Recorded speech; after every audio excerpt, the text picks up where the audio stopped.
오늘부터 이 사순절 기간 동안 부활절까지 우리가 69절을 가지고 매주 2개의 구절을 가지고 말씀을 나눴는데 그건 잠깐 제가 스탑을 하고 오늘부터는 이제 이 교회력을 따라서 제가 함께 말씀을 나누기 원합니다. 이 교회력이라고 하는 것은 lectionary라고 해서 예수님께서 오시는 것을 기점으로 해서 1년을 성경 중심으로 이 서클을 만들어서 매주 거기에 필요한 말씀을 신구약에 몇 군데를 인용해서 그 말씀을 중심으로 설교하도록 되어 있는 그런 어떤 달력이 바로 교회력입니다. 거기에 따라서 여러분들과 함께 말씀을 나누게 되는데 오늘은 예수님께서 자신을 배반할 가룟 유다를 언급하시고 유다는 이제 예수님을 파는 계획을 향해서 나아가는 얘기. 나갔더니 밤이더라. 어떤 그 밤, 그렇지만 새벽을 향한 출발의 시간이라고 할 수가 있습니다. 예수님의 십자가의 고통의 여정의 출발의 이야기가 오늘 본문의 말씀이라고 할 수가 있어요. 그래서 저는 오늘 말씀을 배반당하신 주님이라고 정해봤습니다.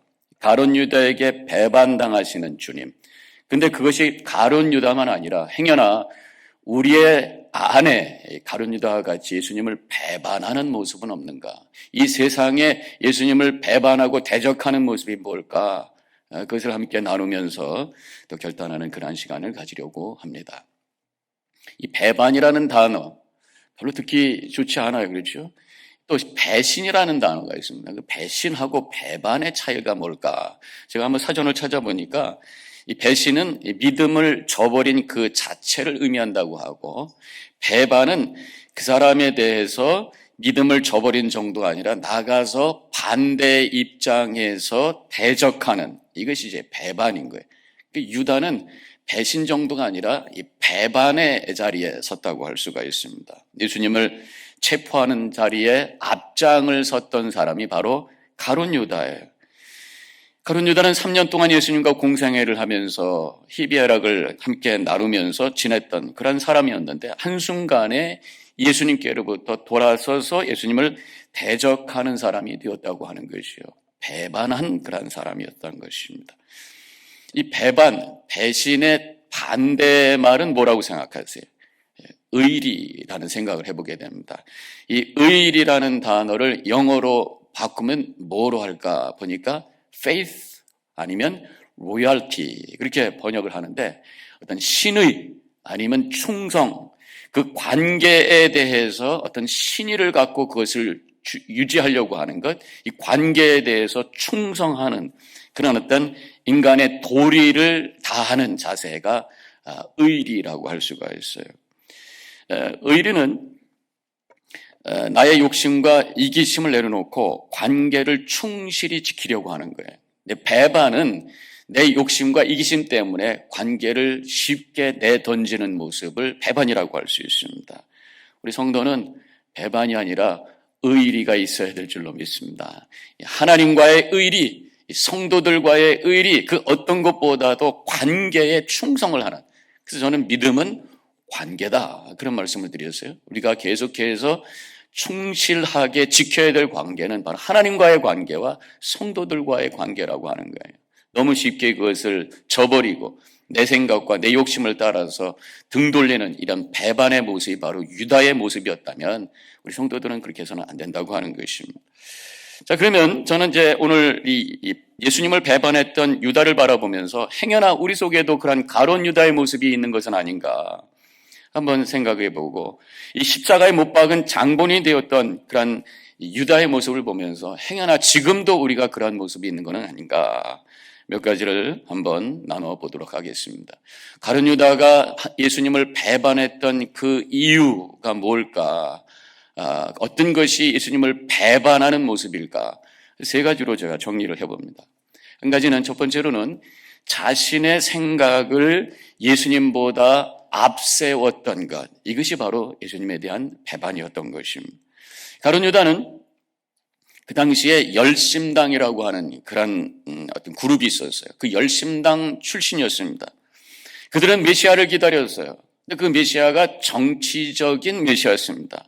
이스라엘의 독립을 이뤄낼 분이 오실 것이다. 그렇게 기다리고 있었고, 이 가룟 유다는 예수님을 그렇게 기대하고 쫓아다닌 거예요.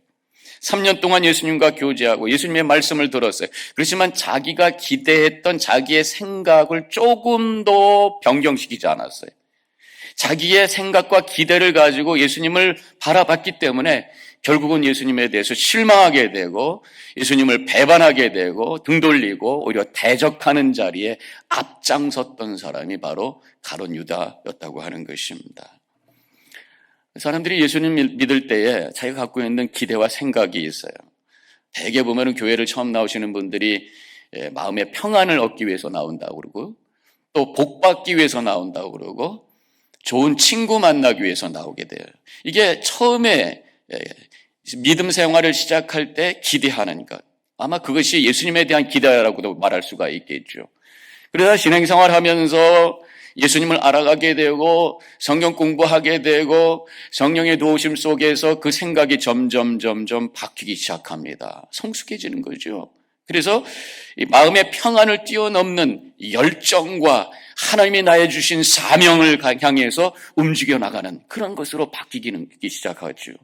삶의 어떤 복, 물질적인 복을 얻는 것 그 이상으로 거룩한 가치를 추구하는 삶으로 그것이 성장되는 것이 좋은 친구 만나는 것을 머무는 것이 아니라 바로 하나님과의 영적인 교제를 향해서 깊어지는 이런 어떤 변화의 역사가 일어나는 것이 신앙생활의 여정 속에서 당연히 있어야 될 모습이라고 하는 것입니다. 이렇게 믿음이라고 하는 것은 내 뜻을 하나님의 뜻, 우리 주님의 뜻에 맞춰가는 과정이라 말할 수가 있어요. 하나님의 뜻은 절대적 진리입니다. 그 뜻을 알고 내 뜻과 내 생각과 내 가치관을 내려놓고 새로운 뜻과 가치관과 새로운 습관과 행동을 만들어가는 그런 과정. 이게 신앙의 여정이라고 하는 것입니다. 하나님의 말씀을 통해서 내가 얼마나 잘못된 생각을 가졌는지를 알고 그것을 주님 앞에 회개하는 그러한 결단.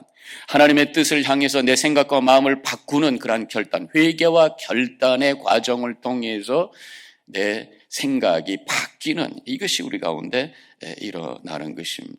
그래서 결국 하나님의 마음과 하나님의 생각이 내 안에 가득하게 되는 것을 우리는 영성이 깊다 그렇게 말하고 있는 거예요. 그래서 결국은 신앙의 여정은 예수를 믿고 예수님과 교제하고 영성이 깊어지는 과정이라고 우리가 정리할 수가 있는 것입니다. 어떻든 무엇인가 내 생각과 삶의 변화가 일어나야 그것이 믿음이라고 하는 것입니다. 자, 그렇다면 우리 자신을 되돌아보자 말이죠. 우리가 얼마나 변했나?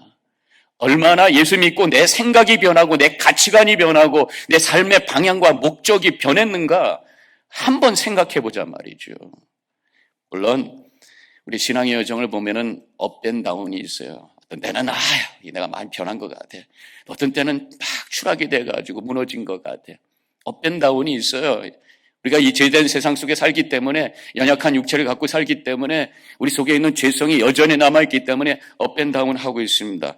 그러나 내 안에 살아계신 주님이 계시다면 결국은 그 업앤 다운을 통해서 성장되는 역사가 일어나야 마땅하다고 하는 것을 시간에 고백하면서 다시 한번 생각하는 시간이 되셔야 돼요. 그래서 제가 언젠가 한번 언급을 했습니다만 다시 한번 말씀을 드리면 이 업앤다운을 통해서 성장하는 모습을 우리가 이 스탁 마켓 그 그래프를 통해서 알 수가 있어요. 제가 한번 찾아봤는데 이게 한 15년 정도의 그래프가 돼요. 저 밑에서 이게 뭐 나스닥인지 뭐 뭔지 모르겠는데 하여튼 올라가는 거예요.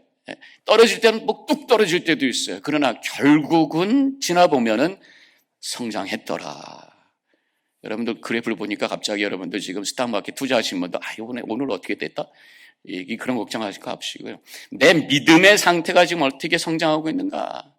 10년 전보다 20년 전보다 성장했는가? 성장해야 내 안에 진정한 생명이 있는 믿음이라고 하는 것을 다시 한번 고백하는 이 시간이 되시기를 바랍니다. 예수님께서 분명히 말씀하셨어요. 내가 이 땅에 온 것은 생명을 주고 풍성케 하기 위해서 왔다고 말씀하셨어요. 그 예수님이 내 안에 계시다면 내 안에 생명이 시작이 되고 생명이 풍성해지는 그런 역사가 일어나야 돼요. 그러나 시간이 지났는데도 여전히 변함없이 고집불통에 하나도 변한 것이 없고 오히려 예전보다 더 못된 사람이 되었다면 이것은 바로 주님에 대한 배반이라고 말할 수가 있다는 것이.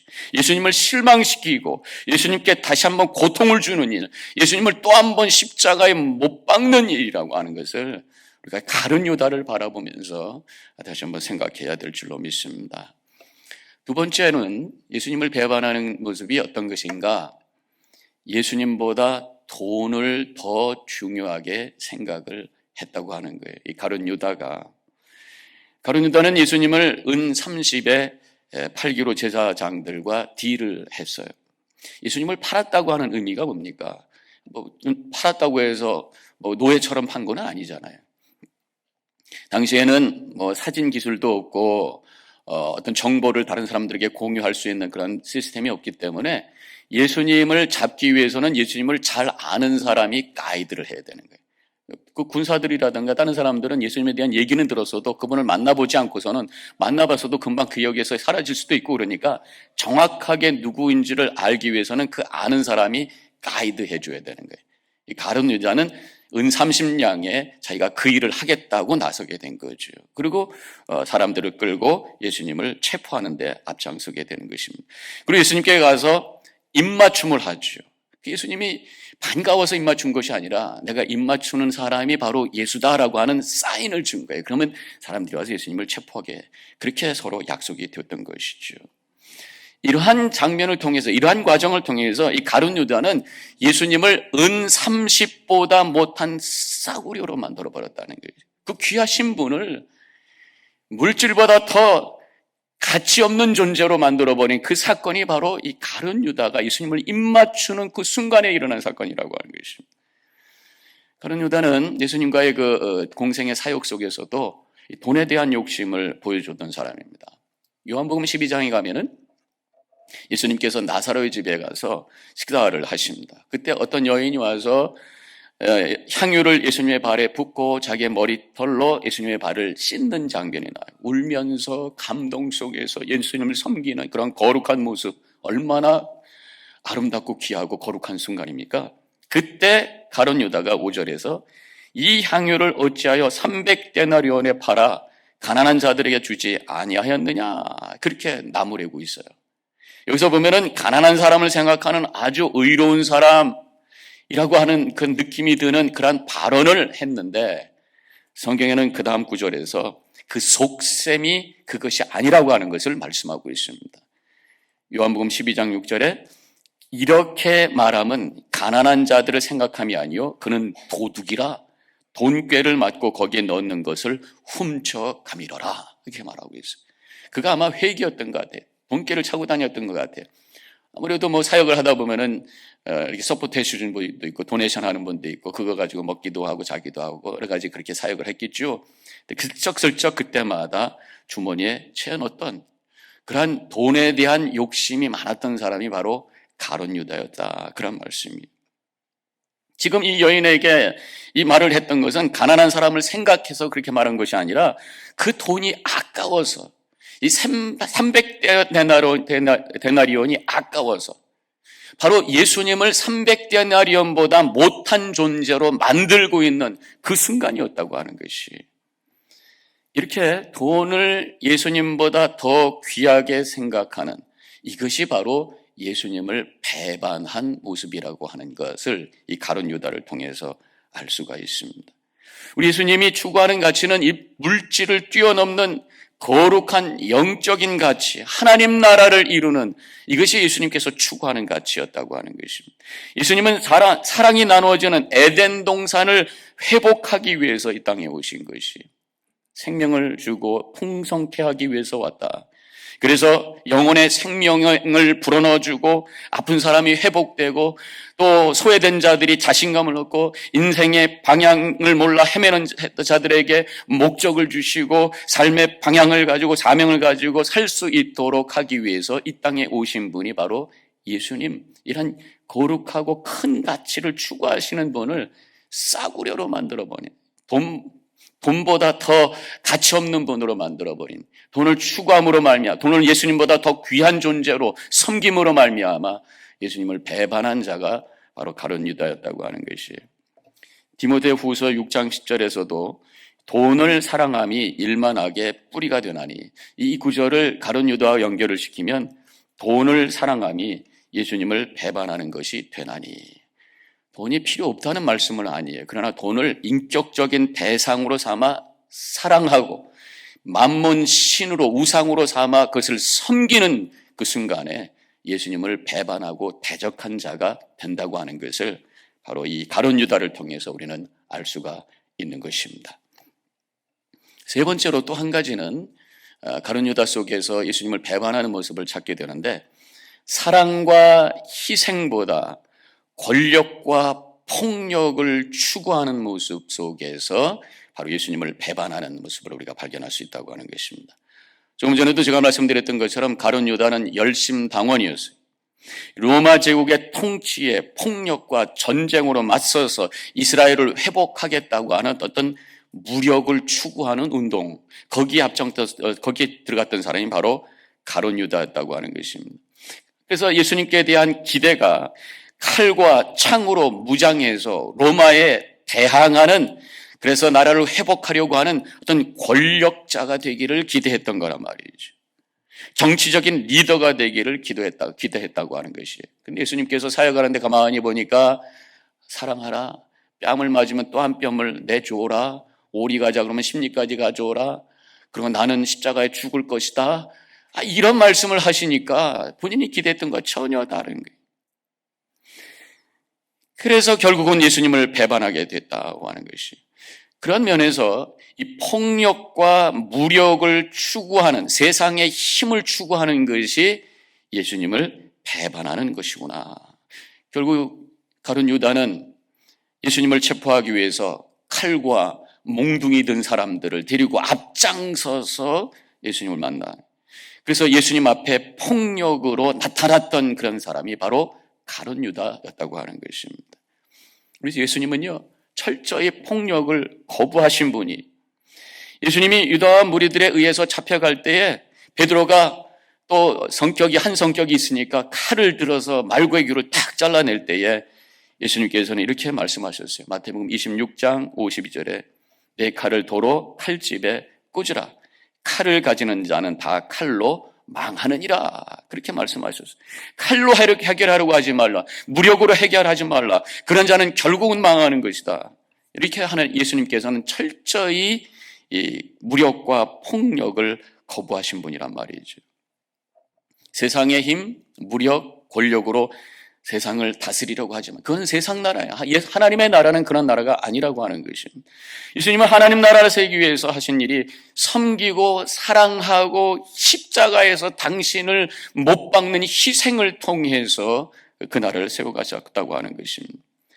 우리 성도들은 십자가를 믿는 사람들이고 예수님을 따라가는 사람들이, 그래서 십자가를 구원받고 십자가로 하나님 나라가 세워질 것을 믿는 사람들이, 싸움과 폭력을 철저히 거부하는 사람이 바로 예수님을 따라가는 삶이라고 하는 것입니다. 그런데 세상은 엄청난 폭력이 일어나고 있어요. 특별히 전쟁, 무력과 힘으로 다시 자신의 뜻을 이루려고 하는, 세상을 지배하려고 하는 욕심들이 여기저기 있는 것을 보게 돼요. 이런 모든 폭력이 예수님을 배반하는 것이고 예수님을 대항하는 그런 악이라고 하는 것을 다시 한번 깨닫게 됩니다. 인간이 에덴 동산에서 타락하자마자 제일 처음에 나타난 죄의 증상, 죄의 모습이 뭡니까? 바로 폭력 아닙니까?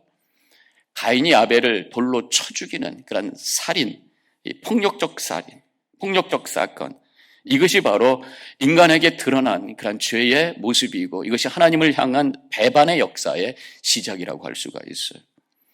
어떤 사람은 이 인간의 역사는 전쟁의 역사다, 큰 제국의 흥망성쇠의 역사가 세상이다. 성경에도 보면은 이스라엘이 멸망하는 이야기, 북이스라엘에게 아수르가 망하고 남유다가 바벨론에게 망하는 그러한 전쟁의 이야기로 가득 채워 있어요. 수만 명, 수십만 명이 죽는 이야기가 나. 요즘 우리 우크라이나를 바라보면서 얼마나 우리가 안타까운 마음을 갖게 됩니까?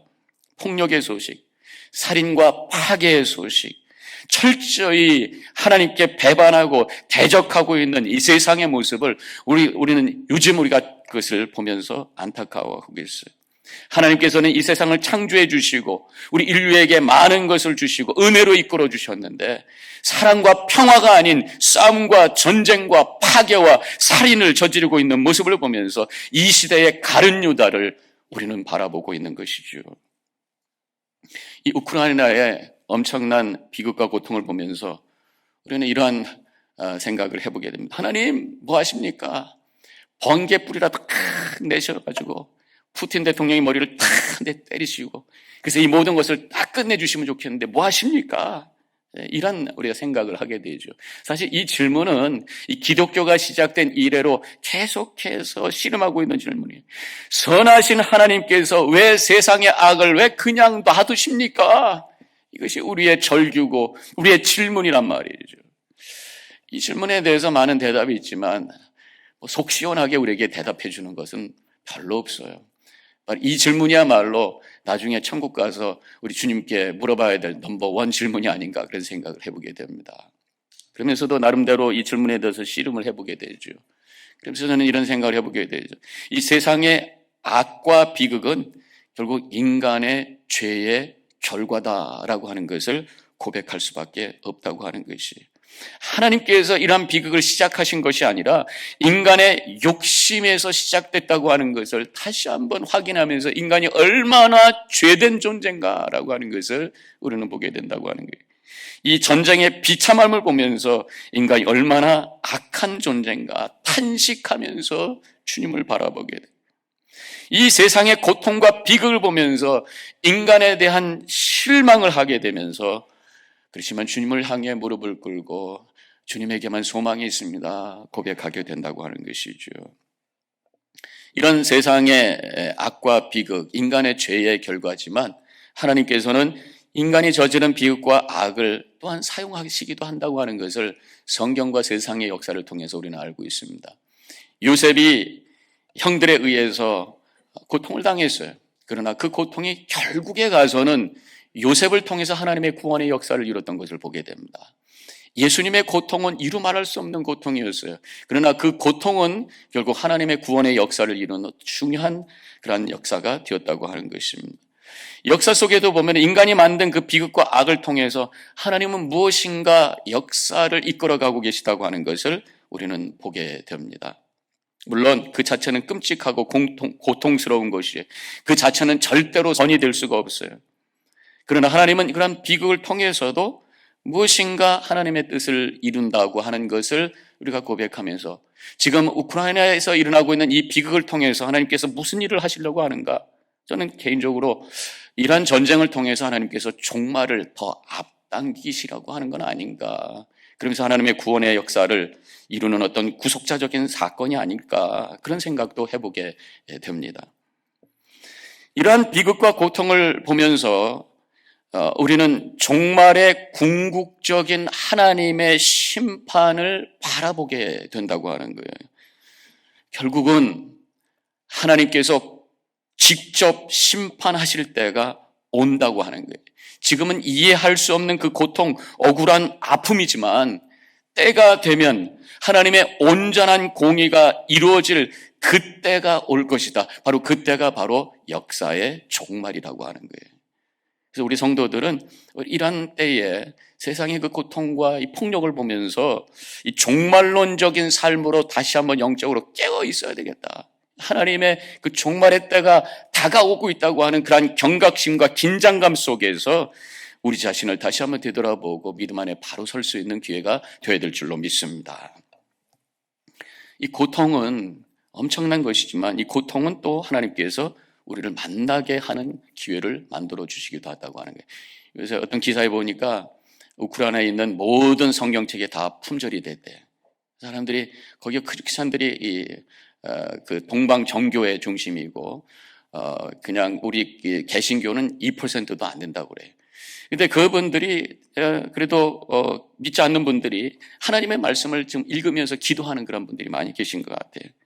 그래서 성경을 찾고 있다고 해요. 어려울 때 하나님을 찾게 되어 있다고 하는 것입니다. 시편 13편 1절에 시편 기자가 이렇게 고백합니다. 여호와여 어느 때까지니까 나를 영원히 잊으시나이까 주의 얼굴을 나에게서 어느 때까지 숨기시겠나이까 탄식을 합니다. 그러다가 5절로 내려가면 시편 기자는 또 이렇게 고백합니다. 나는 오직 주의 사랑을 의지하여 싸우니 나의 마음은 주의 구원을 기뻐하리라. 이 고난 속에서 하나님께 탄식하다가 결국 하나님의 사랑을 깨닫고 하나님만 의지합니다. 이렇게 고백하면서 마무리하고 있다고 하는 것이. 고난 속에서 우리가 개인적인 삶에도 보면 고난 속에서 오히려 하나님을 만날 수 있어요. 왜냐하면 이 인간의 고난 속에 하나님께서 멀리 계시는 것이 아니라 오히려 가까이 오셔서 인간의 아픔과 고통을 공감하시고 곁에서 함께 하신다고 하는 것이.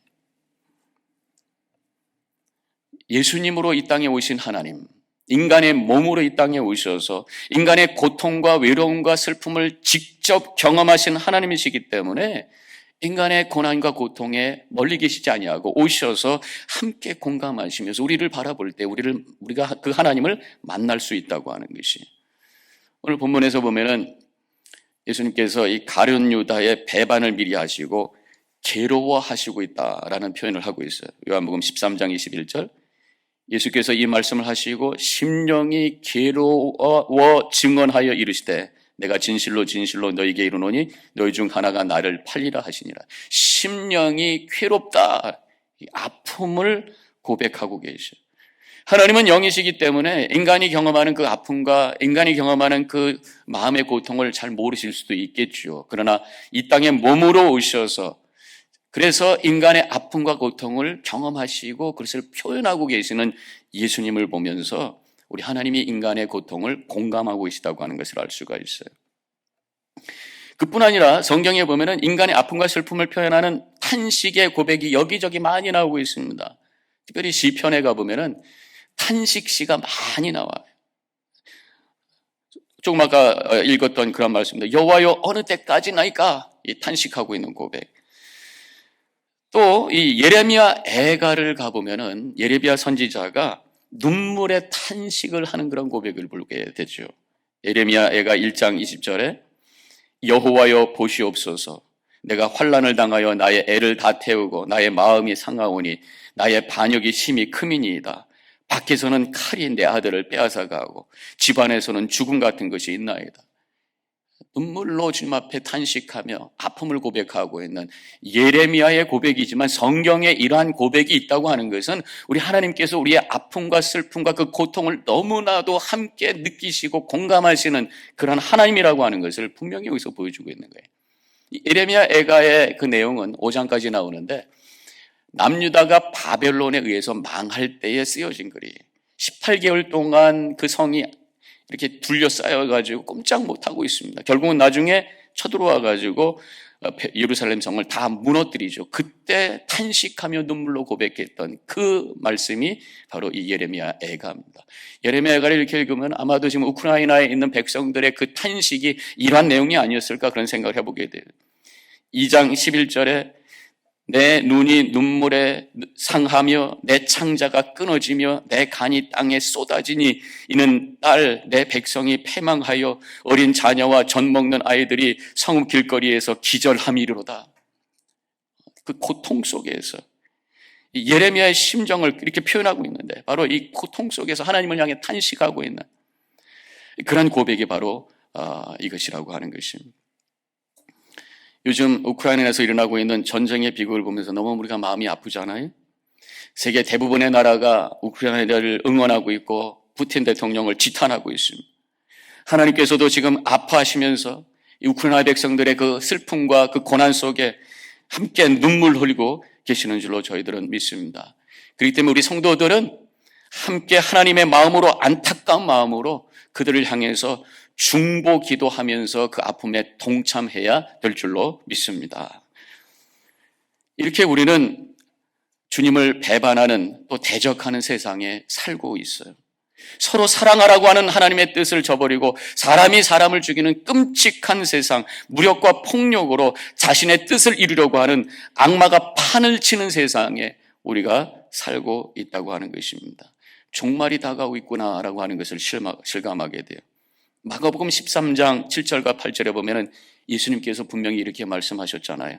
난리의 소문이 들을 때마다 두려워하지 말라. 이런 일이 있어야 하되 아직 끝이 아니라 민족이 민족을 나라가 나라를 대적하여 일어나겠고 곳곳에 지진이 있으며 기근이 있으리니 이는 재난의 시작이니라 말씀하고 있어요. 이렇게 주님을 배반한 가룟 유다가 판을 치는 이 시대에 우리는 십자가를 꼭 붙들고 구원의 확신 가운데 걸어가야 될 것이고, 이 고난의 때 질병과 기근과 전쟁의 상황 속에서 아파하시는 하나님의 마음을 함께 나누면서 그들을 위해서 기도하고 하나님 향해서 탄식하고 눈물로 중보할 수 있는 우리 성도들이 되어야 될 줄로 믿습니다. 우리 뉴저지 연합교회 성도들은 이런 배반의 자리가 아니라 주님을 섬기고 주님을 예배하는, 하나님을 외면하고 대적하는 자리가 아니라 하나님의 뜻을 이루기 위해서 온전히 헌신하는 삶을 통해서 하나님께 영광 돌리고 우리에게는 큰 은혜가 되는 복된 삶을 살아가는 모든 성도님들이 되어주시기를 주님의 이름으로 간절히 축원합니다. 기도하십시다.